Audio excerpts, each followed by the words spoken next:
Hello and welcome to my review of the Adeptus Titanicus Acastus Knights Porphyrion models from Games Workshop. This set of 2 miniatures will set you back £30. You can save yourself about a fiver by using my affiliate link down below and purchasing them from Element Games, and you'll also support the channel by doing that. What we'll do first is we'll have a look at the models individually, we'll look at the detail, I'll talk about how easy they were to build and things and their options. Then I'll go through some size comparisons and actually show you them compared to a full-size Knight Porphyrion, a 28mm scale model from Forge World. But I can't then go through the rules because I don't have any of the expansion books and I don't have the command terminal packs, which sucks. You don't even get the little cards for the weapons for them either. Unlike the Acheron and Castigator Knight box set where you got one of these things, a Acastus Knight banner, you don't get anything in the box set. As you can see from the unboxing, you literally get the instruction guide right here and a transfer sheet and the models. That's all you get. You don't get any rules or anything like that. So you're going to have to search around to use them in game and to make the most out of them and to get the overall kind of full product. So without further ado, let's have a look at some of these details. They were lovely to build. I really enjoyed building them. They are just like, you know, a mini Porphyrion. I would suggest you drill the holes into the actual guns rather than just keep them, you know, flush. You can't really drill the holes in the las cannons, but that's fair enough. There's so much detail on them. Although you can't move the legs at all, which is, well, the same as the Castigators, the Acheron and the Lancers, so that seems to be a reoccurring theme with the Knights. You can, you know, rotate the hips. You could magnetize that hip joint. You could magnetize the weapons, but there's not really much point because these are the only weapons that the Porphyrion has. I say at the moment. You could put a little magnet in the missiles there. I've equipped them both with the different types of missiles, but I guess if you're playing against someone, you could just say, oh, well, it's got these type of missiles. You could just say that they've both got the same type of missiles or what have you. I've just done it for a bit of variety. The head, unfortunately, unlike the other Knights, you can't move. That's all modelled in there, so you've got no way of moving that at all, unlike the, you know, much larger model. The armour plates, it's up to you if you want to leave the plates off or glue them. I've just glued them because of the, you know, the review. But I found it a joy, absolute joy, to have a mini version of one of these and just to, you know, glue it.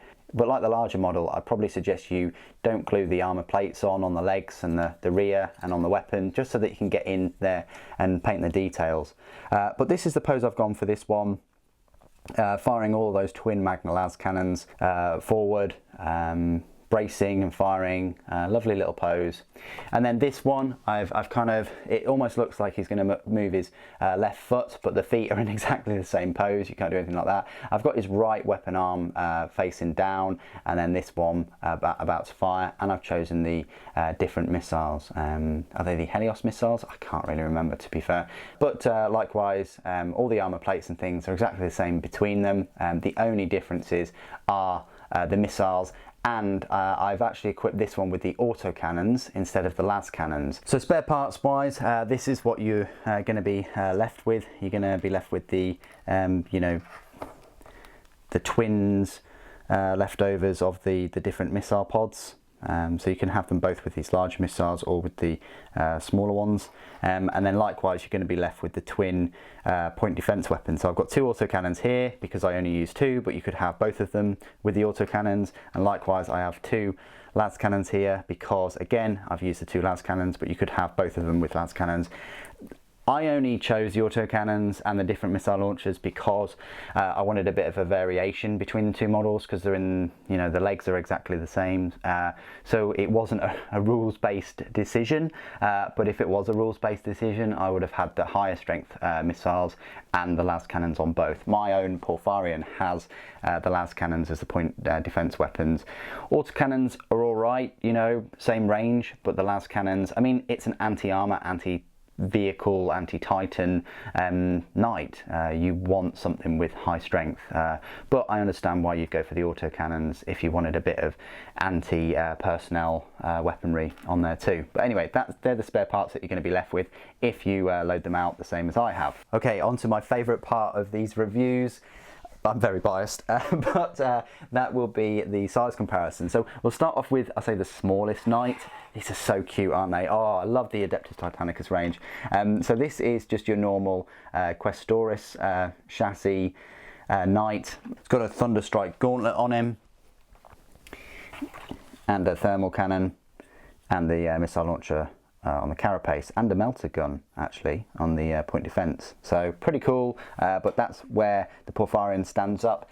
And yeah, that's kind of the same size difference with the Imperial Knight. I'm going to be pushing out quite a few Titan size comparisons soon on the channel, so hopefully you'll look forward to those. Anyway, that's your normal Imperial Knight size. Then one up from that, you've got the Cerastus pattern Knight, which is a fair bit taller than the Imperial Knight, but not quite as tall as the Porphyrion. But it's getting up there. So that's all of the Knights. Let's have a look at the Titans. Something that's larger than both the Cerastus and the Porphyrion is a Warhammer Titan. It's only a little bit bigger than the Porphyrion, I'll put it that way. And again, that's similar to you know, the 28mm scale. What I'll do is I'll just remove one of the Porphyrions out of the way, so we make a little bit more room for the rest of them. Then one step up, we have the Reaver Titan right here. So I'll probably say, what, 1.5 times the height, pretty much, is a Reaver. And then we have the Nemesis Warbringer Titan right here. We're running out of a bit of space now, but yeah, that's where the Porphyrion measures up to the Nemesis, as you can see. Yeah, fair bit smaller. Now I'd probably say 2 times the height of a Porphyrion, with the Quake Cannon kind of on there. And then finally, the last comparison I want to make is with the Warlord Titan. Look at the size of this beast, absolutely huge. A fair bit bigger than the Reaver, and much bigger than the Porphyrion.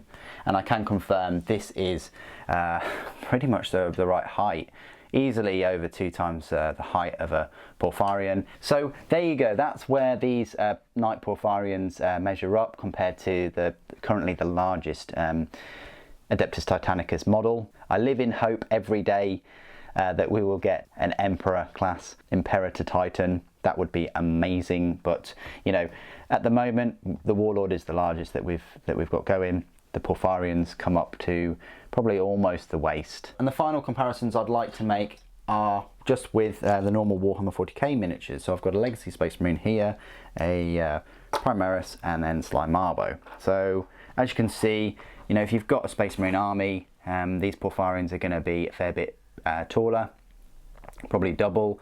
They're going to be taller than the Primaris and easily taller than any of your kind of Imperial Guard. But I just like to always make that size comparison because everyone knows the size of Space Marines, but if you've never been into Adeptus Titanicus before, you wouldn't necessarily know the sizes of some of those Knights and Warhounds and things.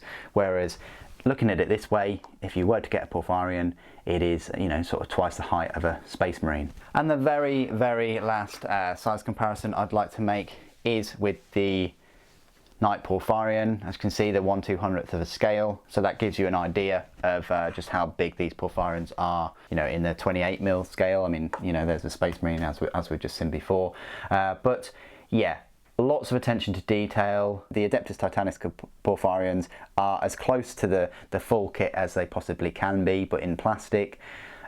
Even so far as to all of the bolts and the cabling and the detail on the weapons, very similar to the full kit. So fantastic attention to detail. They really are mini versions of these large Forge World kits. And I just hope we get some new Adeptus Titanicus kits that forge the way, pardon the pun, for Forge World to create more resin kits. Specifically, you know, carapace mounted weapons like these and the Psi Titan upgrades for the plastic Warlord. Would love to see them come to the full scale kits at some point soon. And without the rules, which is what I normally go through about now, I can't really go through them. So that's the end of my review. I hope you've enjoyed it. I hope you found it useful, even just to see, you know, the full range of the Adeptus Titanicus and one of these Porphyrions in the flesh, I say. But what do you guys think of the Porphyrion? I personally prefer them to the you know, the box set of the Acheron and Castigators, just because these are £30 for two, and £15 isn't too bad, you know, for the size and the detail and the tier of kit that you're actually receiving for that price. But what do you guys think? Put it in the comments below as always. Thank you ever so much for joining me today. Thank you for watching. The Emperor protects.